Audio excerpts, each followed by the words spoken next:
Hello my dear friends, welcome back to my YouTube channel. ನಾನು ಆಗಲೇ MBBS ಹೇಗಿರುತ್ತೆ ಅನ್ನೋದ್ರ ಬಗ್ಗೆ ಒಂದು ಪಾರ್ಟ್ 1 ವಿಡಿಯೋ ಮಾಡಿದ್ದೆ. ಆ ವಿಡಿಯೋದಲ್ಲಿ ನಾನು ಸಬ್ಜೆಕ್ಟ್ಸ್ ಈಚ್ ಇಯರಲ್ಲಿ ಯಾವ್ಯಾವ ಥರ ಇರುತ್ತೆ ಅಂತ ಹೇಳಿದ್ದೆ, ಮತ್ತು ಬುಕ್ಸ್ ಏನೇನು ಯೂಸ್ ಮಾಡಬೇಕು ಯಾವ್ದಾವ್ದು ಇಯರ್ ಅಂತ ಕೂಡ ಹೇಳಿದ್ದೆ. ಬಟ್ ಈ ವಿಡಿಯೋದಲ್ಲಿ ನಾನು ಟೈಮ್ ಟೇಬಲ್ ಹೇಗಿರುತ್ತೆ, ಮತ್ತು ಯಾವ್ದಾವ್ದು ಯೂಟ್ಯೂಬ್ ಸೋರ್ಸಸ್ ಯೂಸ್ ಮಾಡಬೇಕು, ಕೋಚಿಂಗ್ ಯಾವಾಗ ತೊಗೋಬೇಕು, ಫಸ್ಟ್ ಇಯರ್ ತೊಗೋಬೇಕಾ, ಥರ್ಡ್ ಇಯರ್ ತೊಗೋಬೇಕಾ, ಯಾವಾಗ ತೊಗೋಬೇಕು, ತುಂಬ ಜನರಿಗೆ ಕನ್ಫ್ಯೂಷನ್ ಇರುತ್ತೆ, ಅದ್ರ ಬಗ್ಗೆ ಹೇಳ್ತೀನಿ. ಮತ್ತು ಎಕ್ಸಾಮ್ ಪ್ಯಾಟರ್ನ್ ಹೇಗಿರುತ್ತೆ, ಮತ್ತು ಐಪ್ಯಾಡ್ ಮತ್ತು ಬೇರೆ ಎಕ್ಸಸರೀಸ್ ಎಲ್ಲ ಬೇಕಾ ಅನ್ನೋದ್ರ ಬಗ್ಗೆ ಕೂಡ ಹೇಳ್ತೀನಿ. ಮತ್ತು ನೆಕ್ಸ್ಟ್ ಎಕ್ಸಾಮ್ ಅನ್ನೋದು ತುಂಬ ಜನರಿಗೆ ಕನ್ಫ್ಯೂಷನ್ ಇದೆ, ಅದ್ರ ಬಗ್ಗೆ ಕೂಡ ನಾನು ಈ ವಿಡಿಯೋದಲ್ಲಿ ಕ್ಲಾರಿಫೈ ಮಾಡಲಿಕ್ಕೆ ಇಷ್ಟಪಡ್ತೀನಿ. ನಿಮ್ಗಾಗೆ ಗೊತ್ತಿರೋ ಹಾಗೆ ನಮ್ಮ ಪಪ್ಪ ಆಗಲೇ ತುಂಬ ವೀಡಿಯೋಸ್ ಕೌನ್ಸಿಲಿಂಗ್ ಬಗ್ಗೆ ನಿಮಗೆಲ್ಲರಿಗೂ ಗೈಡ್ ಮಾಡಲು ತುಂಬ ವೀಡಿಯೋಸ್ನ ಹಾಕ್ತಿದ್ದಾರೆ. ಅವ್ರು ತುಂಬ ನಿಮಗೆಲ್ಲರಿಗೂ ಹೆಲ್ಪ್ಫುಲ್ ಆಗಿದೆ ಅಂತ ಅಂದ್ಕೊಂಡಿದ್ದೀನಿ. ಅವ್ರ ಮಗ ನಾನು Prateek R Kore Shettar, third year MBBS student, studying in Yenepoya medical college Mangaluru. ನಾನು 2023 ಬ್ಯಾಚಲ್ಲಿ ನೀಟನ್ನು ಬರೆದಿದ್ದೆ. ಸೊ ಫಸ್ಟ್ ಇಯರಲ್ಲಿ ನಂದು 80.5% ಆಗಿತ್ತು, ಡಿಸ್ಟಿಂಕ್ಷನಲ್ಲಿ ಪಾಸ್ ಆಗಿದ್ದೆ. ಸೊ ಈ ವಿಡಿಯೋ ನಿಮಗೆ ಹೆಲ್ಪ್ ಆಗುತ್ತೆ ಅಂತ ತಿಳ್ಕೊಂಡಿದ್ದೀನಿ. ಯಾರು ಮಿಸ್ ಮಾಡಬೇಡಿ, ಎಂಡ್ ತನಕ ನೋಡಿ. ಸೊ ಇನ್ನೂ ಯಾವುದೂ ವಿಡಿಯೋ ನೋಡಿಲ್ಲ ಅಂದರೆ ಫಸ್ಟ್ ವಿಡಿಯೋ ಖಂಡಿತ ಹೋಗಿ ನೋಡಿ ಅಂತ ನಾನು ಹೇಳೋಕ್ಕೆ ಇಷ್ಟಪಡ್ತೀನಿ. ಈಗ ಈ ವಿಡಿಯೋ ಬಗ್ಗೆ ನಾನು ಹೇಳಬೇಕಂದ್ರೆ ಸ್ಟಾರ್ಟ್ ಮಾಡೋಣ ಬನ್ನಿ. ಫಸ್ಟು ಟೈಮ್ ಟೇಬಲಿಂದ ಸ್ಟಾರ್ಟ್ ಮಾಡೋಣ. Time table usually 8 AM to 4 PM classes ಇರುತ್ತೆ. By college to college sometimes differ ಆಗುತ್ತೆ. ಒಂದು ಕಾಲೇಜಲ್ಲಿ ಸಮ್ ಚೇಂಜಸ್, ಟೈಮ್ ಚೇಂಜಸಲ್ಲಿ ಕೆಲವೊಂದಿರುತ್ತೆ. ಬಟ್ ನಮ್ಮ ಕಾಲೇಜಲ್ಲಿ 8 AM to 4 PM ಕ್ಲಾಸಸ್ ಇರುತ್ತೆ ಫಸ್ಟ್ ಇಯರಲ್ಲಿ. 8 to 9 AM ಥಿಯರಿ ಕ್ಲಾಸ್ ಇರುತ್ತೆ, ಫಸ್ಟ್ ಥಿಯರಿ ಕ್ಲಾಸ್ ಇರುತ್ತೆ. Next 9 to 10 AM second theory class ಇರುತ್ತೆ. ಅದೇ ಅನಾಟಮಿ, ಫಿಸಿಯಾಲಜಿ ಮತ್ತು ಬಯೋಕೆಮಿಸ್ಟ್ರಿ ಕ್ಲಾಸಸ್ ಇರುತ್ತೆ. 10 to 1 PM all the year, total year first ಇಯರಲ್ಲಿ ಡಿಸೆಕ್ಷನ್ ಕ್ಲಾಸಸ್ ಇರುತ್ತೆ ಅನಾಟಮಿದು. ಅದು ತುಂಬ ಹೆಲ್ಪ್ಫುಲ್ ಆಗುತ್ತೆ ಅನಾಟಮಿ ಕಲಿಯೋದಕ್ಕೆ. ಯಾಕಂದರೆ ಡೈರೆಕ್ಟಾಗಿ ಓನ್ಲಿ ಕ್ಲಾಸಸ್ಸಲ್ಲಿ ನೀವು ಥಿಯರಿ ಕ್ಲಾಸ್ ಕೇಳಿದರೆ ಅಷ್ಟು ಅರ್ಥ ಆಗೋಲ್ಲ.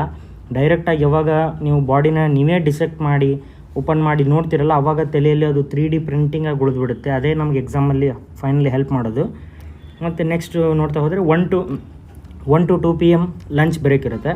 2 to 4 PM ಪ್ರಾಕ್ಟಿಕಲ್ಸ್ ಇರುತ್ತೆ. ಪ್ರಾಕ್ಟಿಕಲ್ ಸೇಮ್ ಅದೇ ಲ್ಯಾಬಿಗೆ ಕರ್ಕೊಂಡು ಹೋಗ್ತಾರೆ. Anatomy, physiology, biochemistry. ಅನಾಟಮಿಯಲ್ಲಿ ಹಿಸ್ಟೋಲಜಿ ಲ್ಯಾಬ್ ಮತ್ತು ಸರ್ಫೇಸ್ ಮಾರ್ಕಿಂಗ್ ಕೂಡ ಕೆಲವೊಮ್ಮೆ ಕರ್ಕೊಂಡು ಹೋಗ್ತಾರೆ. ಹಿಸ್ಟೋಲಜಿ ಅಂದರೆ ಅಲ್ಲಿ ಮೈಕ್ರೋಸ್ಕೋಪ್ಸ್ ಇಟ್ಟಿರ್ತಾರೆ, ತುಂಬ ಮೈಕ್ರೋಸ್ಕೋಪ್ಸ್ ಇರುತ್ತೆ, ಇಂಡಿವಿಜುವಲಿ ಕೊಡ್ತಾರೆ. ಅಲ್ಲಿ ಟಿಶ್ಯೂ ಸ್ಲೈಡ್ಸನ್ನು ಪ್ರಿಪೇರ್ ಮಾಡಿರ್ತಾರೆ ಟೀಚರ್ಸು. ನೀವು ಅದ್ರ ಬಗ್ಗೆ ಟಿಶ್ಯೂ ಸ್ಲೈಡ್ಸನ್ನು ನೋಡಿ ಒಮ್ಮೆ ಎಕ್ಸಾಮಿನ್ ಮಾಡಿ ನೀವು ಅದ್ರ ಬಗ್ಗೆ ಐಡೆಂಟಿಫಿಕೇಷನ್ ಪಾಯಿಂಟ್ಸ್ನೆಲ್ಲ ಬರೀಬೇಕಾಗಿರುತ್ತೆ ನಿಮ್ಮ ರೆಕಾರ್ಡಲ್ಲಿ. ಅದನ್ನೆಲ್ಲ ಅವ್ರು ಹೇಳ್ಕೊಡ್ತಾರೆ. ನಾನು ಜಸ್ಟ್ ಒಂದು ಇಂಟ್ರೊಡಕ್ಷನ್ ಕೊಡ್ತಾ ಇದ್ದೀನಿ. ಮತ್ತು ಅದ್ರ ಬಗ್ಗೆ ಎಲ್ಲ ಟೀಚ್ ಮಾಡೋದು 2 to 4 ಕ್ಲಾಸಸಲ್ಲಿ ನಡೆಯುತ್ತೆ. ಇಷ್ಟು ಫಸ್ಟ್ ಇಯರ್ ಬಗ್ಗೆ ಆಗಿತ್ತು. Some college give holiday on third Saturday. ನಮ್ಮ ಕಾಲೇಜು ಥರ್ಡ್ ಸ್ಯಾಟರ್ಡೆ ಹಾಲಿಡೇ ಕೊಡುತ್ತೆ ಯೂಶ್ವಲಿ. ಬೇರೆ ಕಾಲೇಜ್ ಕೊಡ್ಬೋದು, ಕೊಡಲಿಕ್ಕಿಲ್ಲ, that depends on the colleges. So next 8 to 9 PM ಇದು ಸೆಕೆಂಡ್ ಇಯರಲ್ಲಿ ಸ್ವಲ್ಪ ಚೇಂಜಸ್ ಏನಾಗ್ಬೋದು ಅಂದರೆ ಸೇಮ್ ಕ್ಲಾಸಸ್ ಶೆಡ್ಯೂಲ್ ಸೇಮ್ ಇರುತ್ತೆ. 8 to 4, 8 to 9 AM theory first class ಆಗುತ್ತೆ. 9 to 10 AM theory second class ಆಗುತ್ತೆ. 10 to 1 PM ಕ್ಲಿನಿಕ್ಸ್ ಇರುತ್ತೆ ಪೋಸ್ಟಿಂಗ್ಸಲ್ಲಿ. ಆ ಪೋಸ್ಟಿಂಗ್ಸ್ ಯಾವ್ಯಾವ್ದು ಇರ್ತವೆ ಅಂತ ನಾನು ಮುಂದೆ ವೀಡಿಯೋದಲ್ಲಿ ಹೇಳ್ತಾ ಇರ್ತೀನಿ. 1 to 2 PM lunch break. 2 to 4 PM practicals. Same ಪ್ರಾಕ್ಟಿಕಲ್ಸ್ಗಳು ಕೂಡ ಪ್ಯಾಥಾಲಜಿ ಲ್ಯಾಬಿಗೆ ಕರ್ಕೊಂಡು ಹೋಗ್ತಾರೆ, ಮತ್ತು ಮೈಕ್ರೋಬಯಾಲಜಿ ಲ್ಯಾಬಿಗೆ ಕರ್ಕೊಂಡು ಹೋಗ್ತಾರೆ, ಮತ್ತು ಫಾರ್ಮಾಕಾಲಜಿಗೆ ಫಾರ್ಮಾ ಲ್ಯಾಬಿಗೆ ಕರ್ಕೊಂಡು ಹೋಗ್ತಾರೆ. ಈ ಥರ ಇರುತ್ತೆ ಸೆಕೆಂಡ್ ಇಯರ್. ಇನ್ನು ಪೋಸ್ಟಿಂಗ್ಸ್ ಯಾವ್ದು ಇರ್ತಾವೆ ಇದು ಅಂತ ನೋಡೋದಾಗಿದ್ರೆ ಫಸ್ಟ್ ಇಯರಲ್ಲಿ ಏನಿರಲ್ಲ ಕ್ಲಿನಿಕ್ಸ್. ಜಸ್ಟ್ ನೀವು ಕ್ಯೂರಿಯಸ್ ಇದ್ದರೆ ಮಾತ್ರ ಈ ವಿಡಿಯೋ ನಿಮ್ಗೆ ತುಂಬ ಹೆಲ್ಪ್ ಆಗುತ್ತೆ. ಕ್ಲಿನಿಕ್ಸ್ ಸೆಕೆಂಡ್ ಇಯರಲ್ಲಿ ಫಸ್ಟ್ ಜನರಲ್ ಮೆಡಿಸಿನ್. ಇದು ಒಂದು ಕಾಲೇಜ್ ಡಿಫರ್ ಆಗ್ಬೋದು. ನಮ್ಮ ಕಾಲೇಜಲ್ಲಿ ಈ ಥರ ಇತ್ತು. ಜನರಲ್ ಮೆಡಿಸಿನ್ 9 weeks ಇತ್ತು. General surgery 5 weeks, orthopaedics 2 weeks, OBG 4 weeks, paediatrics 4 weeks ಇರುತ್ತೆ. ಕಮ್ಯುನಿಟಿ ಮೆಡಿಸಿನ್ 3 weeks ಇರುತ್ತೆ. ಫ್ಯಾಪ್ ಅಂದರೆ ಫ್ಯಾಮಿಲಿ ಅಡಾಪ್ಷನ್ ಪ್ರೋಗ್ರಾಮ್ ಅಂತ. ಅಂದರೆ ಆ್ಯಸ್ ಪರ್ NMC ಗೈಡ್ಲೈನ್ಸ್ ಮೇಲೆ ಪ್ರತಿ 2019 ಆದಮೇಲೆ CBME ಬ್ಯಾಚ್ ಬಂತಲ್ಲ, 2019 ಆದಮೇಲೆ CBME ಬ್ಯಾಚ್ ಬಂತಲ್ಲ, ಅಲ್ಲಿ ಏನು ರೂಲ್ಸ್ ಏನಿದೆ ಅಂದರೆ every one student should adopt 3 families. 3 ಫ್ಯಾಮಿಲೀಸನ್ನು ಅಡಾಪ್ಟ್ ಮಾಡಿ ಅವ್ರದ್ದೆಲ್ಲ ಡೀಟೇಲ್ಸ್ ಅದನ್ನೆಲ್ಲ ತೊಗೊಂಡು ಒಂದು ಪೋರ್ಟಲ್ ಇರುತ್ತೆ, ಕಾಲೇಜ್ ಪೋರ್ಟಲಲ್ಲಿ ಅಪ್ಲೋಡ್ ಮಾಡಿ ಅದನ್ನು ಮತ್ತೆ NMC ಅವ್ರಿಗೆ ನಾವು ಕಳಿಸ್ಬೇಕಾಗಿರುತ್ತೆ. ಸೊ ಇದು ಒಂದು ಮಾಡಬೇಕು. ಸೇಮ್ ಫಸ್ಟ್ ಇಯರ್ ಕೂಡ ಇರುತ್ತೆ, ಸೆಕೆಂಡ್ ಇಯರ್ ಕೂಡ ಇರುತ್ತೆ, ಥರ್ಡ್ ಇಯರ್ ಕೂಡ ಇರುತ್ತೆ. ಫ್ಯಾಮಿಲಿ ಅಡಾಪ್ಷನ್ ಪ್ರೋಗ್ರಾಮ್ ಅಂತ. ಇದು ತುಂಬ ಇಂಟ್ರಾಕ್ಟಿವ್ ಸೆಷನ್ ಆಗಿರುತ್ತೆ. ಡೈರೆಕ್ಟ್ ವಿಲೇಜಸ್ಸಿಗೆ ಕರ್ಕೊಂಡು ಹೋಗ್ತಾರೆ. ಅಲ್ಲಿ ವಿಲೇಜರ್ಸ್ ಜೊತೆ ನಮ್ಮ ಡೈರೆಕ್ಟಾಗಿ ಇಂಟ್ರ್ಯಾಕ್ಟ್ ಮಾಡಲಿಕ್ಕೆ ಬಿಡ್ತಾರೆ. ನೀವು ಮಾತಾಡಬೇಕು, ಮಾತಾಡಿ ಅವ್ರ ಕಡೆಯಿಂದ ಇನ್ಫಾರ್ಮೇಷನ್ ತೊಗೊಂಡು ಅವ್ರಿಗೆ ಏನಾದರೂ ಹೆಲ್ತ್ ಏನಾದರೂ ಇಶ್ಯೂಸ್ ಇದೆಯಾ, ಏನಾದರೂ ಪ್ರಾಬ್ಲಮ್ಸ್ ಇದೆಯಾ, ಅವ್ರ ಜೀವನ ಹೆಂಗೆ ನಡೆಯುತ್ತೆ, ನಮ್ಮ ಜೀವನ ಹೆಂಗಿರುತ್ತೆ ಅದನ್ನೆಲ್ಲ ಸ್ವಲ್ಪ ಮಾತಾಡಲಿಕ್ಕೆ ಒಂದು ಒಳ್ಳೆ ಚಾನ್ಸ್ ಇದೆ. Next dermatology 2 weeks. ಇದೇ ಥರ ಕ್ಲಿನಿಕ್ಸ್ 3rd ಇಯರಲ್ಲಿ ENT 3 ವೀಕ್ಸ್ ಇರುತ್ತೆ, orthopaedics 2 weeks, dermatology 2 weeks, ophthalmology 3 weeks, psychiatry 2 weeks, general medicine 4 weeks, general surgery 4 weeks ಇರುತ್ತೆ. Next OBG 4 weeks, paediatrics 4 weeks, community medicine 4 weeks, family adoption programme same ಮೇಲೆ ಹೇಳಿದ್ನಲ್ಲ ಅದೇ type 1 week ಇರುತ್ತೆ. ಇಲ್ಲಿ ಸ್ವಲ್ಪ general medicine ಮತ್ತು general surgery 9 weeks ಮತ್ತು 5 weeks 4 weeks ಆಯ್ತು. 4 ವೀಕ್ಸ್ ಯಾಕೆ ಆಯ್ತು ಅಂದರೆ ತುಂಬ ಜಾಸ್ತಿ ಸಬ್ಜೆಕ್ಟ್ಸ್ ಇರುತ್ತಲ್ಲ, ಸೊ ಡಿವೈಡ್ ಮಾಡಬೇಕಾಗಿರುತ್ತೆ. ಸೊ 4 ವೀಕ್ಸ್ ಆ್ಯಂಡ್ 4 ವೀಕ್ಸ್ ಆಗುತ್ತೆ ಈಚ್. ನೆಕ್ಸ್ಟ್ ಎಕ್ಸಾಮ್ ಪ್ಯಾಟರ್ನಿಗೆ ಬರೋದಾಗಿದ್ದರೆ ಎಕ್ಸಾಮ್ ಪ್ಯಾಟರ್ನ್ ನೋಡ್ಬೋದು ಯಾವ ಥರ ಎಕ್ಸಾಮ್ ಪ್ಯಾಟರ್ನ್ ಇರುತ್ತೆ ಅಂತ. ಮೇನ್ಲಿ ನಾನಿಲ್ಲಿ ಫಸ್ಟ್ ಇಯರ್ ಬಗ್ಗೆ ಹೇಳ್ತೀನಿ. ಸೇಮ್ ಸೆಕೆಂಡ್ರಿ ಕೂಡ ಸೇಮ್ ಇರುತ್ತೆ, ಜಸ್ಟ್ ಸಬ್ಜೆಕ್ಟ್ಸ್ ಅಷ್ಟೇ ವೇರಿ ಆಗುತ್ತೆ. ಸೊ ಟೋಟಲಿ 4 ಎಕ್ಸಾಮ್ಸ್ ನಾವು ಕಂಡಕ್ಟ್ ಮಾಡ್ತಾರೆ ಒಂದು ವರ್ಷದಲ್ಲಿ. ಇಂಟರ್ನಲ್ ಎಕ್ಸಾಮ್ ಮತ್ತು ಯೂನಿವರ್ಸಿಟಿ ಎಕ್ಸಾಮ್ಸ್ ಅಂತ ಬರುತ್ತೆ. ಇಂಟರ್ನಲ್ ಎಕ್ಸಾಮಲ್ಲಿ 3 ಇಂಟರ್ನಲ್ ಎಕ್ಸಾಮ್ ಬರುತ್ತೆ, 1, 2, 3 ಅಂತ. Every 3 month. ಫಾರ್ ಎಕ್ಸಾಂಪಲ್ ಈಗ ನಿಮ್ಮದು ಕ್ಲಾಸ್ ಸೆಪ್ಟೆಂಬರಿಂದ ಸ್ಟಾರ್ಟ್ ಆಯ್ತು ಅಂದರೆ ಸೆಪ್ಟೆಂಬರ್, ಅಕ್ಟೋಬರ್ 1 ತಿಂಗಳು, ಅಕ್ಟೋಬರಿಂದ ನವಂಬರ್ 1 ತಿಂಗಳು, ನವಂಬರ್ ಡಿಸೆಂಬರ್ 1 ತಿಂಗಳು, ಅಂದರೆ ಡಿಸೆಂಬರ್ 22ಕ್ಕೆ ಒಂದು ಎಕ್ಸಾಮ್ ನಡೆಸ್ತಾರೆ. ಒಂದು ಎಕ್ಸಾಮ್ ಇರುತ್ತೆ, ಯಾವುದು ಫಸ್ಟ್ ಇಂಟರ್ನಲ್ ಇರುತ್ತೆ. ಅದಾದಮೇಲೆ ಒಂದು 3 to 4 ಡೇಸ್ ಹಾಲಿಡೇ ಕೊಡ್ತಾರೆ. ಮತ್ತು ನೆಕ್ಸ್ಟು ಜನವರಿಯಿಂದ February to March April. Next ಏಪ್ರಿಲಲ್ಲಿ ಸೆಕೆಂಡ್ ಇಂಟರ್ನಲ್ ಎಕ್ಸಾಮ್ ಇಡ್ತಾರೆ. ಅದಾದಮೇಲೆ ಮತ್ತೆ ಒಂದು 3 to 4 ಡೇಸ್ ಹಾಲಿಡೇ ಕೊಡ್ತಾರೆ. ಅಂದರೆ ಏಪ್ರಿಲ್ ಆಯಿತು, ಮೇ, ಜೂನ್, ಜುಲೈಗೆ 3rd ಇಂಟರ್ನಲ್ ಇರುತ್ತೆ. July 3rd internal. ಇದು ಅಪ್ರಾಕ್ಸ್, ಇದು ಎಕ್ಸಾಕ್ಟ್ ಹಿಂಗೆ ಇರಲ್ಲ, ಸ್ವಲ್ಪ ಚೇಂಜ್ ಆಗುತ್ತೆ. ಜುಲೈ ಆದಮೇಲೆ ಆಗಸ್ಟಲ್ಲಿ ಫೈನಲ್ ಎಕ್ಸಾಮ್ ಇಟ್ಟು ಸೆಪ್ಟೆಂಬರಲ್ಲಿ 1 ತಿಂಗಳು ಒಂದು 2 ವೀಕ್ಸ್ ಹಾಲಿಡೇ ಕೊಟ್ಟು ಮತ್ತೆ ಸೆಪ್ಟೆಂಬರ್ ಇಂದ ಕರೆಕ್ಟ್ ಸ್ಟಾರ್ಟ್ ಆಗುತ್ತೆ. ಸೊ ಸೆಪ್ಟೆಂಬರ್ ಅಂದರೆ 1 ಇಯರ್ ಅಕಾಡೆಮಿಕ್ ಕೋರ್ಸ್ ಈ ಥರ ಅದನ್ನು ಅಡ್ಜಸ್ಟ್ ಮಾಡ್ತಾರೆ. ಸೊ ಇದನ್ನು ಫಸ್ಟ್ ಇಂಟರ್ನಲ್ ಹೇಗಿರುತ್ತೆ ಅಂತ ನೋಡಬೇಕಂದ್ರೆ first internal same 3 subject, anatomy, physiology, biochemistry. ತುಂಬ ಈಸಿ ಇದು ಫಸ್ಟ್ ಇಂಟರ್ನಲ್ಲಿ. ಫಸ್ಟ್ ಇಂಟರ್ನಲ್ ಅಂದರೆ ತುಂಬ ಈಸಿ ಇರುತ್ತೆ. ಸೊ ಅನಾಟಮಿ, ಥಿಯರಿ ಮತ್ತು ಪ್ರಾಕ್ಟಿಕಲ್. ಥಿಯರಿಯಲ್ಲಿ 1 paper out of 100 marks. Practical 80 marks practical ಇರುತ್ತೆ, 20 ಮಾರ್ಕ್ಸ್ ವೈವಾ ಇರುತ್ತೆ. ಅಂದರೆ examiner direct face to face questions ಕೇಳ್ತಾರೆ, ನಾವು ಅದನ್ನ ಆನ್ಸರ್ ಮಾಡಬೇಕು. ಅದರ ಬೇಸಿಸ್ ಮೇಲೆ ನಮಗೆ 20 ಔಟ್ ಆಫ್ 20 ಎಷ್ಟು ಮಾರ್ಕ್ಸ್ ಕೊಡಬೇಕು ಅಂತ ಕೊಡ್ತಾರೆ. ನೆಕ್ಸ್ಟ್ ಫಿಸಿಯಾಲಜಿಯಲ್ಲಿ same theory 100 marks, practical 100 marks ಇರುತ್ತೆ. ಬಯೋಕೆಮಿಸ್ಟ್ರಿಯಲ್ಲಿ same theory 100 marks, practical 100 marks ಇರುತ್ತೆ. Second internal as also same, but syllabus differs. Syllabus ಏನು ಸೆಕೆಂಡ್ ಬ್ಲಾಕ್ ಅಂದರೆ 3 ಬ್ಲಾಕ್ ಇರುತ್ತೆ. ಫಸ್ಟ್ ಬ್ಲಾಕು, ಸೆಕೆಂಡ್ ಬ್ಲಾಕ್ ಮತ್ತು 3rd ಬ್ಲಾಕ್ ಅಂತ ಇರುತ್ತೆ. ಫಸ್ಟ್ ಬ್ಲಾಕಲ್ಲಿ ಏನು ಹೇಳ್ಕೊಡ್ತಾರಲ್ಲ ಅದನ್ನು ಫಸ್ಟ್ ಇಂಟರ್ನಲ್ಗೆ ಇಡ್ತಾರೆ. ಸೆಕೆಂಡ್ ಬ್ಲಾಕಿಗೆ ಏನು ಹೇಳ್ಕೊಡ್ತಾರಲ್ಲ ಅದನ್ನು ಸೆಕೆಂಡ್ ಇಂಟರ್ನಲ್ಗೆ ಇಡ್ತಾರೆ. 3rd block plus first block, second block, 3rd block ಎಲ್ಲವನ್ನೂ ಕೂಡಿಸಿ 3rd ಇಂಟರ್ನಲ್ಗೆ ಇಡ್ತಾರೆ. ಅದೇ ಒಂದು 3rd ಇಂಟರ್ನಲ್ ವಿಶೇಷ ಅಂದರೆ ಕಂಪ್ಲೀಟ್ ಸಿಲೆಬಸ್ ಇರುತ್ತೆ ಫಾರ್ 3rd ಇಂಟರ್ನಲ್ಲಿಗೆ same as university exam. So anatomy ಹೇಗಿರುತ್ತೆ ಅಂದರೆ 3rd ಇಂಟರ್ನಲ್ ಮತ್ತು ಯೂನಿವರ್ಸಿಟಿ ಎಕ್ಸಾಮ್ ಹೇಗಿರುತ್ತೆ ಅಂದರೆ ಸೇಮ್ 2 ಪ್ಯಾಟ್ರನು. ಅಲ್ಲಿ ಒಂದು ಯೂನಿವರ್ಸಿಟಿಯಲ್ಲಿ ಹೊರಗಡೆ ಪೇಪರ್ಸ್ ಕರೆಕ್ಷನ್ಗೆ ಹೋಗುತ್ತೆ, ಇಲ್ಲಿ ಕಾಲೇಜಲ್ಲಿ ಒಳಗಡೆ ಕರೆಕ್ಷನ್ ಮಾಡ್ತಾರೆ 3rd ಇಂಟರ್ನಲ್ಲಿ. ಸೊ ಏನಿರುತ್ತೆ ಅಂದರೆ ಥಿಯರಿ ಪೇಪರ್ 1 ಮತ್ತು ಪೇಪರ್ 2 ಈಚ್ ಎವ್ರಿಥಿಂಗ್. ಫಿಸಿಯಾಲಜಿ ಕೂಡ ಪೇಪರ್ 1 ಪೇಪರ್ 2, ಇಲ್ಲಿ ಕೂಡ ಪೇಪರ್ 1 ಪೇಪರ್ 2 ಇರುತ್ತೆ. ಅನಾಟಮಿಯಲ್ಲಿ ಪೇಪರ್ 1ನಲ್ಲಿ upper limb, thorax, abdomen, head and neck and neuro anatomy upper ಲಿಂಬಲ್ಲಿ ಬರುತ್ತೆ, ಪೇಪರ್ 1ನಲ್ಲಿ ಬರುತ್ತೆ. ಲೋವರ್ ಲಿಂಬು, ಪೆಲ್ವಿಸ್ ಮತ್ತು ಪೆರಿನಿಯಮ್ ಎಲ್ಲ ಪೇಪರ್ 2ಅಲ್ಲಿ ಬರುತ್ತೆ. ಸೊ ಇದೇ ಟೈಪ್ ಪ್ರಾಕ್ಟಿಕಲ್ ಕೂಡ 100 ಮಾರ್ಕ್ಸ್ ಇರುತ್ತೆ. ನೆಕ್ಸ್ಟ್ ಫಿಸಿಯಾಲಜಿ ಸೇಮ್ 200 ಮಾರ್ಕ್ಸ್ ಇಲ್ಲಿ, 100 ಮಾರ್ಕ್ಸ್ ಇಲ್ಲಿ ಬರುತ್ತೆ. ಈಚ್ ಪೇಪರ್ 1 100 ಮಾರ್ಕ್ಸ್ ಮತ್ತು ಪೇಪರ್ 2 100 ಮಾರ್ಕ್ಸ್ ಇದು. ಸೊ ಇಷ್ಟಿರುತ್ತೆ. ಬಯೋಕೆಮಿಸ್ಟ್ರಿ ಥಿಯರಿ 100 ಮಾರ್ಕ್ಸ್ ಇರುತ್ತೆ, ಪ್ರಾಕ್ಟಿಕಲ್ 100 ಮಾರ್ಕ್ಸ್ ಇರುತ್ತೆ. ಸೊ ಟೋಟಲ್ ನಮ್ಮಲ್ಲಿ ಪಾಸಿಂಗ್ ಅಂದರೆ ಯೂಶ್ವಲಿ 33% ಅಂತ ನಾವು ಸಣ್ಣಂದ್ರಿದ್ದಾಗಿತ್ತು. ಬಟ್ MBBS ಅಲ್ಲಿ passing is always 50%. For example 100 ಮಾರ್ಕ್ಸ್ಗಿತ್ತು ಅಂದರೆ ನೀವು 50 ಆರ್ 51 ತಂದರೆ ಮಾತ್ರ 50 ಅಟ್ಲೀಸ್ಟ್ 50 ಅಥವಾ 50 above is already passed. So ನನ್ನ ಪರ್ಸ್ನಲ್ ಟಿಪ್ ಏನಪ್ಪ ಅಂದರೆ ಪಾಸಿಂಗ್ ಬಗ್ಗೆ ಯೋಚನೆ ಮಾಡಬೇಡ. ಯಾಕಂದರೆ passing every one can pass. ಏನೂ ಇಲ್ಲ ಅಂದರೂ ಅಟ್ಲೀಸ್ಟ್ ನಾನು ಹಂಗಂತ ಎಲ್ಲರನ್ನೂ ಪಾಸ್ ಮಾಡಲ್ಲ. ಅಟ್ಲೀಸ್ಟ್ ನೀವು ಏನು ಓದಲಿಲ್ಲ ಅಂದರೂ ಕೂಡ ಸ್ವಲ್ಪ ಪಾಸ್ ಹೆಚ್ಚು ಕಮ್ಮಿ ಆಗ್ಬೋದು. But most importantly more than passing, understand the concepts, try to read it. ಯಾಕಂದರೆ first year is the base for all the 4 years.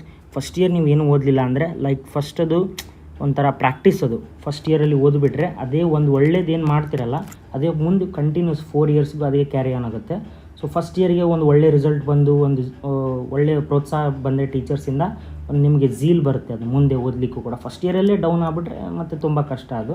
So first ಇಯರಲ್ಲಿ passing ಬಗ್ಗೆ ಯೋಚನೆ ಮಾಡಬೇಡಿ. ಸೀನಿಯರ್ಸ್ ಎಲ್ಲ ಭಾಳ ತುಂಬ ಜನ ಹೇಳ್ತಾರೆ ಸೀನಿಯರ್ ಏನಿಲ್ಲ ಪಾಸ್ ಆಗ್ಬೋದು ಅಂತೆಲ್ಲ. ಪಾಸ್ ಯಾರು ಬೇಕಾದರೂ ಆಗ್ಬೋದು, but try to be a topper ಆಗಿರೋದಕ್ಕೆ ಟ್ರೈ ಮಾಡಿ. ಫಸ್ಟ್ ಇಂಟರ್ನಲ್ ಫಸ್ಟ್ ಡೇಯಿಂದನೇ ಟ್ರೈ ಮಾಡಿ, ಫೈನಲಿ ಅದು ಆಗೇ ಆಗುತ್ತೆ. ಸೊ ಇನ್ನೊಂದು ಏನಂದರೆ ಪ್ರೀವಿಯಸ್ ಇಯರ್ ಕ್ವಶನ್ ಪೇಪರ್ಸ್ ಎಲ್ಲ ಹೇಗೆ ನೋಡ್ಕೊಳೋದು ಅನ್ನೋದು ಒಂದು ತುಂಬ ಜನರಿಗೆ ಡೌಟ್ಸ್ ಇರುತ್ತೆ. ಅದೇನೆಂದರೆ ಸಿಂಪಲ್, ಪ್ರೀವಿಯಸ್ 10 ಇಯರ್ ಕ್ವಶನ್ ಪೇಪರ್ನ ತೊಗೊಳ್ಳಿ RGHS ವೆಬ್ಸೈಟಿಂದ. ಅದನ್ನು ನಾನು ಹೇಳ್ತೀನಿ ಹೇಗೆ RGHSಯಿಂದ 10 ಇಯರ್ ಕ್ವಶನ್ ಪೇಪರ್ಸ್ ಹೇಗೆ ತೊಗೊಳೋದು ಅಂತ. ಫಸ್ಟು ಯಾವುದಾದ್ರೂ ಕ್ರೋಮ್ ಅಥವಾ ಸರ್ಚ್ ಇಂಜಿನಿಗೆ ಹೋಗಿ ಇಲ್ಲಿ ಬಂದು ಸರ್ಚ್ ಬಾರಲ್ಲಿ RGUHS MBBS PYQ ಅಂತ ಟೈಪ್ ಮಾಡಿ ಸರ್ಚ್ ಮಾಡಿ. ಇಲ್ಲಿ ಬಂದಿದೆ ನೋಡಿ, ಫಸ್ಟ್ ಏನಿದೆಯಲ್ಲ ಇದನ್ನೇ ಕ್ಲಿಕ್ ಮಾಡಬೇಕು. ಮತ್ತೆ ಉಳ್ಕಿದ್ದು ಯಾವುದೂ ತೊಗೊಳಕ್ಕೆ ಹೋಗಬೇಡಿ. ಕ್ವಶನ್ ಪೇಪರ್ ಡೌನ್ಲೋಡ್ ಅಂತ ಬಂದಮೇಲೆ ಈ ಥರ ಗೌರ್ಮೆಂಟಿಂದ ವೆಬ್ಸೈಟ್ ಇದು, ಗೌರ್ಮೆಂಟ್ ಬರುತ್ತೆ. ಸೆಲೆಕ್ಟ್ ಇಯರ್ ಕೇಳುತ್ತೆ, ಫಸ್ಟ್ ಇಯರ್ ಸ್ಟೂಡೆಂಟ್ ಅಂತ ಕೊಡಿ. ಎಂಟರ್ ಮೊಬೈಲ್ ನಂಬರ್ ಅಂತ ಕೇಳುತ್ತೆ, ಮೊಬೈಲ್ ನಂಬರನ್ನು ಕೊಡಿ. ಅದಾದಮೇಲೆ ಕ್ಲಿಯರ್ ಅಂತ ಇರುತ್ತಲ್ಲ, ಕ್ಲಿಯರ್ ಒತ್ತಿದ ಮೇಲೆ ರೀಜನ್ರೇಟ್ ಒ ಡಿ ಪಿ ಅಂದರೆ 1 ಡೇ ಪಾಸ್ವರ್ಡ್ ಅಂತ, ಓಕೆ ಅಂತ ಕೊಡಿ. ಅದಾದಮೇಲೆ 1 ಡೇ ಪಾಸ್ವರ್ಡ್ನ ಎಂಟರ್ ಮಾಡಿ.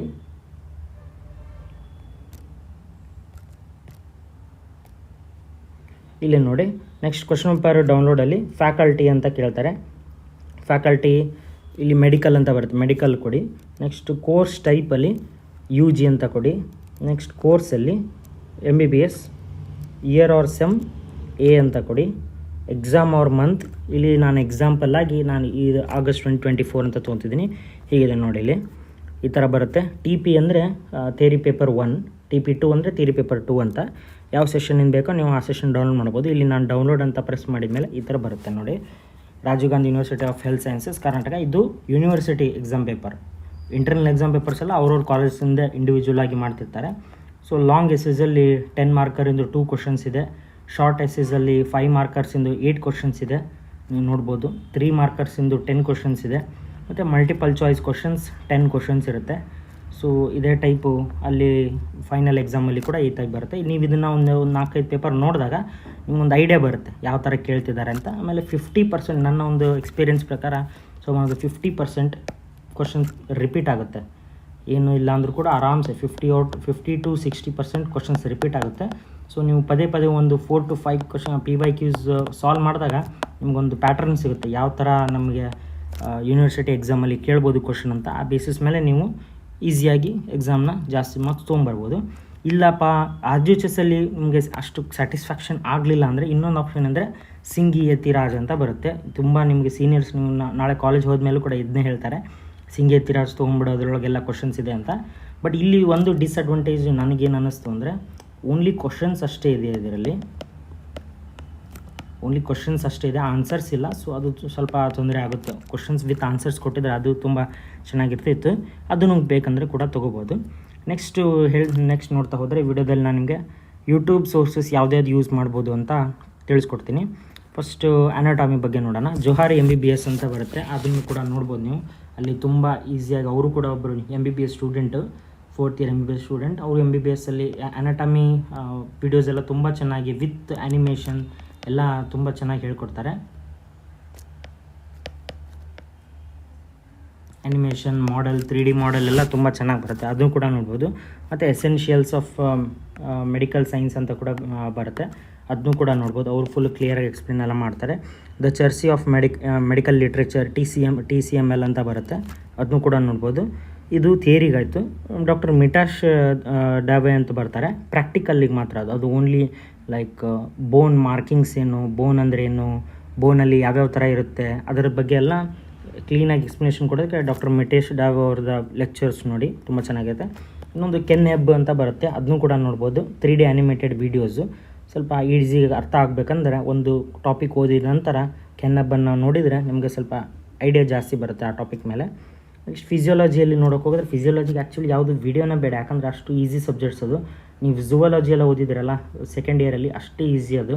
ಝುವಾಲಜಿ ಓದ್ದಂಗೆ ಇರುತ್ತೆ, ಅದು ಯಾರು ಟೀಚರ್ಸು ಬೇಡ ಏನೂ ಬೇಡ, ಜಸ್ಟ್ ಬುಕ್ ಓದ್ಬಿಟ್ರೆ ನಮ್ಗೆ ನಾವೇ ಅರ್ಥ ಮಾಡ್ಕೊಂಡ್ಬಿಡ್ತೀವಿ. ಆದರೂ if some hard topics some tough topics ಬೇಕಂದರೆ ಸಮ್ ಟಫ್ ಟಾಪಿಕ್ಸ್ ಅರ್ಥ ಆಗ್ತಿಲ್ಲ, ಟೀಚರ್ಸ್ ಹೇಳಿದ್ರು ಕೆಲವೊಂದು ಅರ್ಥ ಆಗಲ್ಲ, ಅಂಥವು ಕೆಲವುದಕ್ಕೂ ಅಕ್ಷತ್ ಜುನೇಜಾ ಅಂತ ಅವರೊಬ್ಬ MBBS ಸ್ಟೂಡೆಂಟು, ಅವ್ರದ್ದು ತುಂಬ ಚೆನ್ನಾಗಿ ಎಕ್ಸ್ಪ್ಲೇನ್ ಮಾಡ್ತಾರೆ. ನಿಂಜಾ ನರ್ಡ್ ಅಂತ ಬರುತ್ತೆ. ಬಟ್ ನಿಂಜಾ ನರ್ಡಲ್ಲಿ ಒಂದು ಡಿಸ್ಅಡ್ವಾಂಟೇಜ್ ಅಥವಾ ಡ್ರಾಬ್ಯಾಕ್ ಅಂತ ಕರೀರಿ, ನಾನು ಏನು ನೋಡಿದೆ ಅಂದರೆ ಯಾರು ಸ್ವಲ್ಪ ಸ್ಲ್ಯಾಂಗ್ ಅದೇನಿದೆಯಲ್ಲ, ಅದು ಅವ್ರ ಆ್ಯಕ್ಸೆಂಟ್ ಏನಿದೆಯಲ್ಲ ಅದು ಸ್ವಲ್ಪ ಫಾರಿನ್ ಟೈಪ್ ಆಗುತ್ತೆ. ನೀವು ಸ್ವಲ್ಪ ಇಂಗ್ಲೀಷ್ ಪ್ರಾಬ್ಲಮ್ ಇದ್ದರೆ ಅರ್ಥ ಮಾಡ್ಕೊಳೋದು ಇವ್ರ ವಿಡಿಯೋ ನಿಮ್ಗೆ ಅಷ್ಟು ಇಷ್ಟ ಆಗಲಿಕ್ಕಿಲ್ಲ ಅನ್ನೋದು ನನ್ನ ಒಂದು ಅಭಿಪ್ರಾಯ. ಡಾಕ್ಟರ್ ನಜೀಬ್ ಲೆಕ್ಚರ್ಸ್ ಕೂಡ ನೋಡ್ಬೋದು, ಬಟ್ ಅಗೇನ್ ಪೇಯ್ಡ್ ಲೆಕ್ಚರ್ಸ್ ಇದೆ ಇವ್ರದ್ದು. ಸಮ್ $100 ಏನೋ ಕೊಟ್ಟು ಅದನ್ನ ಸಬ್ಸ್ಕ್ರಿಪ್ಷನ್ ತೊಗೋಬೇಕು. ಸೊ ಫ್ರೀ ಯಾವ್ದು ವಿಡಿಯೋ ಇದ್ದಾವೆ ಅದನ್ನ ನೋಡ್ಬೋದು. ಡಾಕ್ಟರ್ ನಜೀಬ್ ಲೆಕ್ಚರ್ಸ್ ಕೂಡ is very very nicely explain guy, ತುಂಬ ಈಸಿಯಾಗಿ ಎಕ್ಸ್ಪ್ಲೇನ್ ಮಾಡ್ತಾರೆ ವಿತ್ ಬೋರ್ಡ್ಸ್ ಎಲ್ಲ. ಬಟ್ ಲಾಂಗ್ ಲೆಕ್ಚರ್ಸ್ ಅದು ಒಂದು ಇಂಪಾರ್ಟೆಂಟು. ಲಾಂಗ್ ಲೆಕ್ಚರ್ಸ್ ಇದ್ದಾವೆ, long duration lectures. But concept ನಿಮ್ಮಲ್ಲಿ ತಲೆಯಲ್ಲಿ ತುಂಬ ಟಫ್ ಇದ್ದ ಟಾಪಿಕ್ಸ್ ಎಲ್ಲ ಕೆಲವೊಂದು ಹೋಗಿ ನೋಡಿದರೆ ಏನು ತಪ್ಪಿಲ್ಲ, ಯೂಟ್ಯೂಬಲ್ಲಿ ಅವೈಲೇಬಲ್ ಇದ್ದರೆ. ಸೊ ನೆಕ್ಸ್ಟು ಬಯೋಕೆಮಿಸ್ಟ್ರಿಯಲ್ಲಿ doctor Rajesh Jambalkar sir videos ಇದೆ, ಅದು ನೋಡ್ಬೋದು. ಮತ್ತು ಇದು ಫಿಸಿಯಾಲಜಿಯಲ್ಲಿ ಇದನ್ನು ನಾನು ಇಲ್ಲಿ ಬರೆದ್ಬಿಟ್ಟಿದ್ದೀನಿ, doctor Waqas Khan sir videos ಇರುತ್ತೆ. That's for physiology, not biochemistry, physiology ಇರುತ್ತೆ. ಸೊ ನೆಕ್ಸ್ಟ್ ನೋಡ್ತಾ ಹೋದರೆ ಇದಿಷ್ಟು ಯಾವ ಥರ ಬುಕ್ಸು ಮತ್ತು ಯೂಟ್ಯೂಬ್ ಸೋರ್ಸಸ್ ಯಾವುದು ಅನ್ನೋದ್ರ ಬಗ್ಗೆ ಇಲ್ಲಿ ನಾನು ಹೇಳಿದ್ದೀನಿ. ನೆಕ್ಸ್ಟ್ ಕೋಚಿಂಗಲ್ಲಿ ಯಾವ್ದು ಕೋಚಿಂಗ್ ತೊಗೊಂಡ್ರೆ ಒಳ್ಳೆಯದು ಅಂತ ನಿಮಗೆ ನನ್ನ ಒಂದು ಕಡೆಯಿಂದ ಸಜೆಷನ್ಸ್ ಏನಂದರೆ, ತುಂಬ ಸಿಕ್ಕಾಪಟ್ಟೆ ಪ್ಲ್ಯಾಟ್ಫಾರ್ಮ್ಸ್ ಇದ್ದಾವೆ ಈಗೆಲ್ಲ. ಪ್ರೆಪ್ ಲ್ಯಾಡರ್ ಇದೆ, ಮ್ಯಾರೋ ಇದೆ, PW ಮೆಡೆಡ್ ಇದೆ, ಸೆರೆಬೆಲಮ್ ಇದೆ, ಡ್ಯಾಮ್ಸ್ ಕೋಚಿಂಗ್ ಇದೆ, ಬಾಟಿಯಾ ಕೋಚಿಂಗ್ ಇದೆ, ಈ ಗುರುಕುಲ್ ಅಂತ ಇದೆ. ಸೊ ಇವೆಲ್ಲ ಇದೆ. ಪ್ರೆಪ್ ಲ್ಯಾಡರ್, ಮ್ಯಾರೋ, PW ಮೆಡೆಡ್ ಮತ್ತು ಸೆರೆಬೆಲಮ್ ಇವೆಲ್ಲ ಆನ್ಲೈನ್ ಕೋಚಿಂಗ್ಸು. ಆ್ಯಂಡ್ ಡ್ಯಾಮ್ಸ್, ಬಾಟಿಯಾ ಮತ್ತು ಈ ಗುರುಕುಲ್ ಎಲ್ಲ ಆನ್ಲೈನ್ ಪ್ಲಸ್ ಆಫ್ಲೈನ್ ಎರಡೂ ಕೂಡ ಇದೆ. ಇದರಲ್ಲಿ 3 years ಒಂದು ಪ್ಯಾಕೇಜ್ ತೊಗೊಂಡ್ರೆ ಪ್ರೆಪ್ ಲ್ಯಾಡರಲ್ಲಿ ಸಮ್ 60,000 ಆಗ್ಬೋದು, ಇಲ್ಲೂ ಕೂಡ 60,000. PW ಮೆಡೆಡಲ್ಲಿ 3 years ತೊಗೊಂಡ್ರೆ ಸಮ್ 25,000 ಆಗುತ್ತೆ. ಸೊ ಬಟ್ ಇದರಲ್ಲಿ ನನಗೆ ತುಂಬ ಬೆಸ್ಟ್ ಅನಿಸೋದು ಮ್ಯಾರೋ. ಮತ್ತು ನಿಮ್ಗೆ ಕೇಳ್ಬೋದು, ನೀವು ನಿಮ್ಮ ಕಾಲೇಜಲ್ಲಿ ಹೋದಾಗ ಸೀನಿಯರ್ಸ್ ಎಲ್ಲ ಕೇಳಿ ನೋಡಿ, ಅಲ್ಲಿ ಅವ್ರು ಯಾರು ಒಳ್ಳೇದಂತಾರೆ ಅದನ್ನ ಫಾಲೋ ಮಾಡಿ. ಮ್ಯಾರೋನೇ ಎಲ್ಲರೂ ತೊಗೊಳೋದು, ಮ್ಯಾರೋ ಮತ್ತು ಪ್ರೆಪ್ ಲ್ಯಾಡರು. ಸೊ ಇಷ್ಟಾಗಿತ್ತು ನನ್ನ ರೆಕಮೆಂಡೇಷನ್. ಏನಂದರೆ ಯೂಶ್ವಲಿ ಕೆಲವೊಬ್ಬರಷ್ಟೇ, ನಾನು ಕೂಡ ತೊಗೊಂಡಿದ್ದೆ ಫಸ್ಟ್ ಇಯರಿಂದ. ನಾನು ಫಸ್ಟ್ ಇಯರ್ ಮತ್ತು ಸೆಕೆಂಡ್ ಇಯರ್ 2 ವರ್ಷ ನಾನು ಪ್ರೆಪ್ ಲ್ಯಾಡರ್ನ ತೊಗೊಂಡಿದ್ದೆ. ಸೊ ನನಗೆ ತುಂಬ ಹೆಲ್ಪ್ ಆಯ್ತದು. ಫಾರ್ಮಕಾಲಜಿ ಮತ್ತು ಪ್ಯಾಥಾಲಜಿ ಮತ್ತು ಬಯೋಕೆಮಿಸ್ಟ್ರಿ ನನಗೆ ಯಾವ್ದು ಕಾನ್ಸೆಪ್ಟ್ಸ್ ಅರ್ಥ ಆಗ್ತಿದ್ದಿಲ್ಲ ಕ್ಲಾಸಲ್ಲಿ, ಅದನ್ನು ಹೋಗಿ ನಾನು ಮನೆಗೆ ಬಂದು ಓದ್ತಿದ್ದೆ, ವಿಡಿಯೋಸ್ ನೋಡ್ತಿದ್ದೆ. ಮತ್ತು ಸ್ವಲ್ಪ ಒಂದು ಕ್ವಶನ್ ಬ್ಯಾಂಕ್ ಅಂತ ಕೂಡ ಬರುತ್ತೆ, ಕ್ವಶನ್ ಬ್ಯಾಂಕ್ ಸಾಲ್ವ್ ಮಾಡಿದಾಗ ನಂಗೆ ಸ್ವಲ್ಪ ಜಾಸ್ತಿ ಐಡಿಯಾ ಬರ್ತಿತ್ತು. ಇಷ್ಟು ಬೇಕಂದರೆ if you can afford you can take it from the prep ladder itself. Only 15,000 2 yearಗೆ ಅದು ಬರುತ್ತೆ. ಅದು ತೊಗೋಬೋದು 15,000ಗೆ. ಇಲ್ಲಪ್ಪ ಬೇಡ, ನಮ್ಗೆ ಅವಶ್ಯ ಇಲ್ಲ, just by looking at the free lectures and classes is enough for us ಅಂತಂದರೆ ತೊಂದರೆ ಇಲ್ಲ, ಬೇಡ, 3rd yearಯಿಂದ ತೊಗೊಳ್ಳಿ. ಓಕೆ, ಇಷ್ಟ ಆಯಿತು. ನೆಕ್ಸ್ಟು ಹೇಳೋದಾದರೆ ನೆಕ್ಸ್ಟ್ ಎಕ್ಸಾಮ್ ಬಗ್ಗೆ ನ್ಯಾಷನಲ್ ಎಕ್ಸಿಟ್ ಟೆಸ್ಟ್ ಅಂತ ಬರುತ್ತೆ. ಅದ್ರ ಬಗ್ಗೆ ತುಂಬ ಬಸ್ ಕ್ರಿಯೇಟ್ ಆಗಿದೆ. ಹೇಗಿರುತ್ತೆ ಅದು, ನಮ್ಮ ಬ್ಯಾಚಿಗೆ ಬರುತ್ತಾ, ಯಾವ ಬ್ಯಾಚಿಂದ ಬರುತ್ತೆ, ಇನ್ನೂ ಸ್ವಲ್ಪ ಕನ್ಫ್ಯೂಷನ್ ತುಂಬ ಇದೆ. ಏನಂದರೆ ನನ್ನ ಒಪಿನಿಯನ್ ಏನಂದರೆ, ಒಂದು ಮಾತನ್ನು ನೆನಪಿಟ್ಕೊಳ್ಳಿ, ಅಲ್ಲಿ let it be NEET PG. ಯಾಕಂದರೆ ಈ ಪ್ರೆಸೆಂಟ್ ನಡೀತಿರೋದು NEET PG. Let it be NEET PG or next exam, it doesn't matter, ಯಾವುದಾದ್ರೂ ಒಂದಿರಲಿ. ನೆಕ್ಸ್ಟ್ ಎಕ್ಸಾಮ್ ಇದ್ರೂ ಕೂಡ ಅದನ್ನೇ syllabus is same. So syllabus ಅವ್ನು ಬೇರೆ ಅಂತೂ ಹೊಸದಂತೂ ಕ್ರಿಯೇಟ್ ಮಾಡೋಕ್ಕಾಗಲ್ಲ. ಸೊ ಸಿಲೆಬಸ್ ಸೇಮ್ ಮೇಲೆ ಸ್ವಲ್ಪ question like asking questions pattern different ಆಗುತ್ತೆ. ನೆಕ್ಸ್ಟಲ್ಲಿ ತುಂಬ ಪ್ರಾಕ್ಟಿಕಲ್ ಬೇಸ್ಡ್ ಮತ್ತು ಕ್ಲಿನಿಕಲ್ ಬೇಸ್ಡ್ ಕ್ವಶನ್ಸನ್ನ ಕೇಳ್ತಿದ್ದಾರೆ. ಬಟ್ ನೀಟ್ PGಯಲ್ಲಿ ಸ್ವಲ್ಪ ಥಿಯರಿ ಬೇಸ್ಡ್ ಕ್ವಶನ್ಸ್ನ ಕೇಳ್ತಾರೆ, ಅಷ್ಟೇ ಡಿಫ್ರೆನ್ಸ್ ಬಿಟ್ಟರೆ ಮತ್ತೇನೂ ಡಿಫ್ರೆನ್ಸ್ ಇಲ್ಲ. ಸೊ ಅದಕ್ಕೆ ನಾನೇನು ಹೇಳಿದ್ದು, ಫಸ್ಟ್ ಇಯರಿಂದ ಫಸ್ಟ್ ಡೇಯಿಂದ ಕ್ಲಿನಿಕಲ್ ಬೇಸ್ಡ್ ಅಪ್ರೋಚ್ ಇಟ್ಕೊಳ್ಳಿ. ಇದನ್ನು ಓದ್ತಿದ್ದೀನಿ ಅಂದರೆ ಇದು ಯಾಕೆ ಓದ್ತಿದ್ದೀನಿ, ಇದು ಯಾಕೆ ಇಂಪಾರ್ಟೆಂಟು, ನನಗೆ ಮುಂದೆ ಡಾಕ್ಟರ್ ಆದಾಗ ಏನಿದಕ್ಕೆ ಹೆಲ್ಪ್ ಆಗುತ್ತೆ ಅನ್ನೋದನ್ನು ಈ ನೆಕ್ಸ್ಟ್ ಆ ಬೇಸ್ಡ್ ಅಪ್ರೋಚಿಂದ ಓದಿದರೆ ನಿಮಗೆ ಹೆಲ್ಪ್ ಆಗುತ್ತೆ. ಇಲ್ಲ ಜಸ್ಟ್ ಮಗಪ್ ಮಾಡ್ತಾ ಹೋಗ್ತಾ ಹೋದರೆ ಅದು ಏನು ಯೂಸ್ ಆಗಲ್ಲ, ಲಾಂಗ್ ರನ್ನಲ್ಲಿ ಬ್ರೈನಲ್ಲಿ ಉಳಿಯಲ್ಲ ಅದು. ಸೊ ಇದು ನನ್ನ ಒಪಿನಿಯನ್. ಅದ್ರ ಬಗ್ಗೆ ನೆಕ್ಸ್ಟ್ ಬಗ್ಗೆ ಯೋಚನೆ ಮಾಡೋಕ್ಕೆ ಹೋಗಬೇಡಿ. ಈಗ ಯೂಶ್ವಲಿ ಹೇಳ್ತಿದ್ದಾರೆ 2026 ಬ್ಯಾಚಿಂದ ಸ್ಟಾರ್ಟ್ ಆಗುತ್ತೆ ಅಂತ, ಬಟ್ ಕ್ಲಿಯರಾಗಿ NMCಯಿಂದ ಯಾವುದು ನೋಟಿಸ್ ಇನ್ನೂ ಬಂದಿಲ್ಲ. ಸೊ ನಿಮ್ಮದು 2026 2025 ಬ್ಯಾಚ್ ಆಗಿರೋದ್ರಿಂದ ಟೆನ್ಷನ್ ತೊಗೋಬೇಡಿ. ಆದರೂ ಕೂಡ ನಿಮ್ಮದು ಇದೇ ಕ್ಲಿನಿಕಲ್ ಬೇಸ್ಡ್ ಅಪ್ರೋಚ್ ಮೇಲೆ ಹೋದರೆ ನಿಮ್ಗೆ ಎಕ್ಸಾಮ್ ಬಂದರೂ ಕೂಡ ತೊಂದರೆ ಆಗಲ್ಲ, ಎಕ್ಸಾಮ್ ಬರಲಿಲ್ಲ ಅಂದರೂ ಕೂಡ ತೊಂದರೆ ಆಗಲ್ಲ. ಸೊ ಈ ಪಾಯಿಂಟ್ ಇತ್ತು. ನೆಕ್ಸ್ಟು ಎಕ್ಸಸರೀಸ್ ಯಾವ್ದಾವ್ದು ಬೇಕು ಅನ್ನೋದಾದರೆ MBBS ಅಲ್ಲಿ apron, white apron is A must. Bone set ಕೆಲವೊಂದು ಕಾಲೇಜಸಲ್ಲಿ ಕೊಡ್ತಾರೆ, ಕೆಲವೊಂದು ಕಾಲೇಜಸಲ್ಲಿ ಬೋನ್ ಸೆಟ್ ಕೊಡೋಲ್ಲ, ಸೀನಿಯರ್ಸನ್ನು ತೊಗೋಬೇಕಾಗಿರುತ್ತೆ. ನಮ್ಮ ಕಾಲೇಜಲ್ಲಿ ಬೋನ್ ಸೆಟ್ ಕಾಲೇಜಿಂದ ಕೊಟ್ಟಿದ್ದರು. ಆ್ಯಂಡ್ ಸ್ಟೆಥೋಸ್ಕೋಪ್ ಫಸ್ಟ್ ಇಯರಲ್ಲಿ ಏನಷ್ಟು ಯೂಸ್ ಆಗೋಲ್ಲ, ಬಟ್ ಸೆಕೆಂಡ್ ಇಯರ್ ಮತ್ತು ಸೆಕೆಂಡ್, ಥರ್ಡ್ ಮತ್ತು ಫೋರ್ತ್ ಇಯರಲ್ಲಿ ಹಾಸ್ಪಿಟಲ್ಸ್, ಕ್ಲಿನಿಕ್ಸ್, ಪೋಸ್ಟಿಂಗ್ಸ್ ಎಲ್ಲ ಹೋಗುತ್ತಲ್ಲ, ಸೊ ವೆರಿ ವೆರಿ ಇಂಪಾರ್ಟೆಂಟು. ಅದನ್ನ ಕಂಪಲ್ಸರಿ ಮಸ್ಟ್ ಆ್ಯಂಡ್ ಶುಡ್ ತೊಗೊಂಡು ಹೋಗಲೇಬೇಕು. ಈಗ ತೊಗೊಂಡ್ರು ಓಕೆ, ಇಲ್ಲಾಂದ್ರೆ ಆಮೇಲೆ ತೊಗೊಂಡ್ರು ನಡೆಯುತ್ತೆ.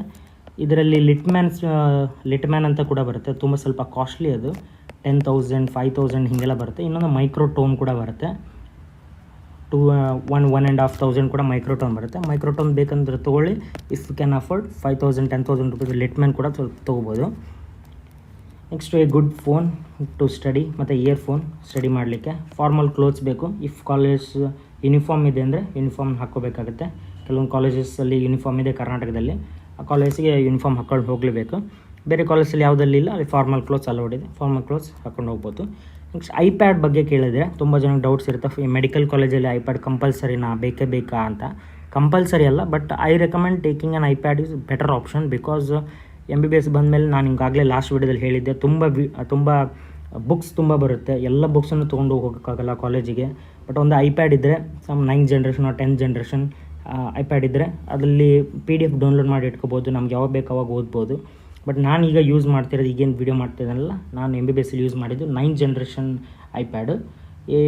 9th ಜನರೇಷನ್ ಐಪ್ಯಾಡ್ ಸುಮಾರು ಒಂದು 35K ಹಂಗೆಲ್ಲ ನಿಮಗೆ ಸಿಗುತ್ತೆ ಆ್ಯಪಲಲ್ಲಿ, ಅದನ್ನ ತೊಗೋಬೋದು. ಮತ್ತು ಬೇಕಂದರೆ 10th ಜನರೇಷನ್ ಸ್ವಲ್ಪ ಇದಕ್ಕಿಂತ ಬೆಟರ್ ಮೋಡು 45K. ಬೇರೆ ಕೂಡ ಇದ್ದಾವೆ, ಐಪ್ಯಾಡ್ ಪ್ರೋ Air 11 ಅಂತ ಕೂಡ ಬಂದಿದೆ, Air 12 ಅಂತ ಬಂದಿದೆ. ಬಟ್ ಅವು ತುಂಬ ಅಷ್ಟೇ ನಮ್ಗೆ ಅವಶ್ಯ ಇಲ್ಲ, ಇದರಲ್ಲಿ ಕೂಡ ಕೆಲಸ ಮಾಡ್ಬೋದು. ಸ್ಟೂಡೆಂಟ್ ಫ್ರೆಂಡ್ಲಿ ಐಪ್ಯಾಡ್ಸ್ ಅಂತಾರೆ ಇವಕ್ಕೆ. ನೆಕ್ಸ್ಟ್ ಐಪ್ಯಾಡ್ ಪೆನ್ಸಿಲ್ ಬಗ್ಗೆ ಮಾತಾಡೋಕೆ ಬಂದರೆ, ಐಪ್ಯಾಡ್ ತೊಗೊಂಡ್ಮೇಲೆ ಅದ್ರದ್ದು ಫುಲ್ ಪೊಟೆನ್ಷಿಯಲ್ ನಮಗೆ ಡಿಸ್ಕವರ್ ಮಾಡಬೇಕಂದ್ರೆ ಆ್ಯಪಲ್ ಪೆನ್ಸಿಲ್ ಕೂಡ ಆ್ಯಟ್ಸ್ ಇಂಪಾರ್ಟೆಂಟ್ ಅಂತ ನನಗನ್ಸುತ್ತೆ. So apple pencil, but apple pencil ಏನು ಅವ್ರದ್ದೇ ಇದೆಯಲ್ಲ, ಆ್ಯಪಲ್ ಕಂಪ್ನಿದೇ ತೊಗೊಂಡ್ರೆ 10K ಆಗಿಬಿಡುತ್ತೆ, ತುಂಬ ಕಾಸ್ಟ್ಲಿ ಅದು. ಬಟ್ ಕಿಂಗ್ ಒನ್ ಸಮ್ 2.5Kಗೆಲ್ಲ ಬರುತ್ತೆ, ಮತ್ತು 2,500 ರೂಪಾಯಿಗೆ ಬರುತ್ತೆ. DG ರೂಟ್ ಅಂತ ಕೂಡ ಇದೆ, ಅದು 1.5K ಬರುತ್ತೆ, 1,500ಕ್ಕೆ. ನಾನೀಗ ಯೂಸ್ ಮಾಡ್ತಿರೋದು ಕಿಂಗ್ ಒನ್ನು, ತೊಂದರೆ ಇಲ್ಲ, ಸೇಮ್ ಟು ಸೇಮ್. ನಾನು ಹೇಳೋದಾದರೆ ಆ್ಯಪಲ್ ತೊಗೊಳ್ಳೇಬೇಡಿ, if you can afford again ನೀವು ತೊಗೋಬೋದು. ಬಟ್ ನನಗೆ ಅನ್ಸಿದ ಮಟ್ಟಿಗೆ king one is the best ಅಂತ ಹೇಳ್ಬೋದು. ಏನು ನನಗೆ ಇಲ್ಲಿ ಮಟ್ಟ ಏನು ತೊಂದರೆ ಕೊಟ್ಟಿಲ್ಲ, ಸೊ ಬೆಸ್ಟ್ ಪೆನ್ ಅದು ಯೂಸ್ ಮಾಡಲಿಕ್ಕೆ. ಮತ್ತು ನಂದು ಈ ವಿಡಿಯೋದ ಎಂಡ್ ಮಾಡ್ತಾಯಿದ್ದೀನಿ. ಏನಂದರೆ ಫೈನಲ್ ಟಿಪ್ ಏನಂದರೆ ನಂದು, ಮೇಕ್ ಯುವರ್ ಓನ್ ನೋಟ್ಸ್. ಯಾಕಂದರೆ ಫೈನಲಲ್ಲಿ ನೀವು ಎಕ್ಸಾಮ್ ಹೋಗುವಾಗ ಇಡೀ ವರ್ಷದ ಬುಕ್ಸನ್ನು ತೊಗೊಂಡು ಓದಲಿಕ್ಕಾಗಲ್ಲ. ಆವಾಗ ಫೈನಲಲ್ಲಿ ಓನ್ಲಿ ನಿಮ್ಮ ನೋಟ್ಸ್ ಇದು, ನಿಮ್ಮ ಹ್ಯಾಂಡ್ ರಿಟನ್ ನೋಟ್ಸ್. ಕೆಲವೊಬ್ಬರು ಸೀನಿಯರ್ಸಿಂದ ತೊಗೊತಾರೆ, ಮತ್ತು ಪ್ರಿಂಟೆಡ್ ನೋಟ್ಸ್ ಪ್ರೆಪ್ ಲ್ಯಾಡ್ರಿಂದ ಮ್ಯಾರೋದು ತೊಗೊತಾರೆ, ಅದೆಲ್ಲ ಉಪಯೋಗ ಆಗಲ್ಲ ಅಷ್ಟು. ಯಾಕಂದರೆ ನಿಮ್ಮ ನೋಟ್ಸ್ ಬರೆದಾಗ ನಿಮ್ಮ ಫೀಲಿಂಗ್ಸ್ ಅದರ ಜೊತೆಗಿರುತ್ತೆ, ಸೊ ಅದು ಈಸಿಯಾಗಿ ನಿಮಗೆ ಗ್ರಾಸ್ಪ್ ಆಗುತ್ತೆ ಬ್ರೈನ್ಗೆ. ಸೊ ನನ್ನ ಒಂದು ಇದೇನೆಂದರೆ, ಮೇಕ್ ಯುವರ್ ಓನ್ ನೋಟ್ಸ್ ಎಕ್ಸಾಮಲ್ಲಿ, ಯಾಕಂದರೆ ಅದು ರಿವೈಸ್ ಮಾಡಲಿಕ್ಕೆ ತುಂಬ ಯೂಸ್ ಆಗುತ್ತೆ. ಫೈನಲ್ ಎಕ್ಸಾಮಲ್ಲಿ, ಯೂನಿವರ್ಸಿಟಿ ಎಕ್ಸಾಮ್ ಅಥವಾ ಥರ್ಡ್ ಇಂಟರ್ನಲ್ ಎನಿ ಎಕ್ಸಾಮ್ಸ್ ಬಂದಾಗ, ಅಥವಾ ನೀಟ್ PG ಕೂಡ ಬಂದಾಗ ಕೂಡ ನಿಮ್ಮದೇನು ಇಲ್ಲಿ ಮಾಡಿರ್ತೀರಲ್ಲ, UGಯಲ್ಲಿ ಏನು ಮಾಡಿರ್ತೀರಲ್ಲ ನೋಟ್ಸ್, ಅವು ತುಂಬ ಯೂಸ್ ಆಗುತ್ತೆ. ನಮ್ಮ ಸರ್ ಒಂದು ಮಾತು ಹೇಳ್ತಿದ್ರು, Malcolm Pinto sir, dermatology professor ಅವರು, the point where your MBBS preparation ends, from there the NEET PG preparation begins ಅಂತ. ಏನೋ ಹೇಳ್ತೀನಿ ಕೇಳಿ, the point where your MBBS preparation stops, from that point the NEET PG preparation begins. ಅಂದರೆ MBBSಗೆ usually ಎಲ್ಲರೂ ಎಷ್ಟು ಬೇಕಷ್ಟು ಓದಿ ಸುಮ್ಮನೆ ಇದ್ಬಿಡ್ತಾರೆ.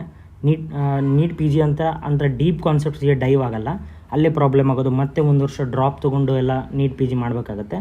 ಸೊ ಅದೇ ಒಮ್ಮೆ ಓದುವಾಗ ಸ್ಟ್ರಿಕ್ಟಾಗಿ ಕೂತ್ಕೊಂಡು ಆರಾಮಾಗಿ ಫುಲ್ ಇನ್ ಡೆಪ್ತ್ ಅರ್ಥ ಮಾಡ್ಕೊಂಡು ಓದಿದರೆ ಯಾವುದೇ ತೊಂದರೆ ಆಗಲ್ಲ. ವಿತ್ ನೋಟ್ಸ್ ಕೂಡ ಮಾಡಿ, ಮುಂದೆ ನಿಮ್ಗೆ ತುಂಬ ಹೆಲ್ಪ್ ಆಗುತ್ತೆ ಅದು. ಸೊ ಇಷ್ಟೆಲ್ಲ ಹೇಳ್ತಾ ಈ ವಿಡಿಯೋನ ಎಂಡ್ ಮಾಡಲಿಕ್ಕೆ ಇಷ್ಟಪಡ್ತೀನಿ. ಇನ್ನು ಯಾರು ವಿಡಿಯೋ ಸಬ್ಸ್ಕ್ರೈಬ್ ಮಾಡಿಲ್ಲ, ಸಬ್ಸ್ಕ್ರೈಬ್ ಮಾಡಿ. ಇದೇ ಥರ ಈ ಸೀರೀಸ್ನ ಕೊನೆಯ ಪಾರ್ಟ್ ಇದು, ಪಾರ್ಟ್ 2 ಇದು. ಮತ್ತು ನಾನು ಇದೇ ಥರ ನನಗೆ ಟೈಮ್ ಸಿಕ್ಕಾಗೆಲ್ಲ ನಾನು ಬೇರೆ MBBS ರಿಲೇಟೆಡ್ ವೀಡಿಯೋಸ್ನ ಹೇಳ್ತಾ ಇರ್ತೀನಿ. ನಮ್ಮ ಪಪ್ಪ ಕೌನ್ಸಿಲಿಂಗ್ ವೀಡಿಯೋಸ್ ಕೂಡ ಮಾಡ್ತಾ ಇರ್ತಾರೆ. ಸೊ ಇಬ್ಬರಿಗೂ ಹೆಲ್ಪ್ ಮಾಡಿ, ಮತ್ತು ಸಬ್ಸ್ಕ್ರೈಬ್ ಮಾಡಿ, ಶೇರ್ ಮಾಡಿ, ಲೈಕ್ ಮಾಡಿ. Thank you for watching my video.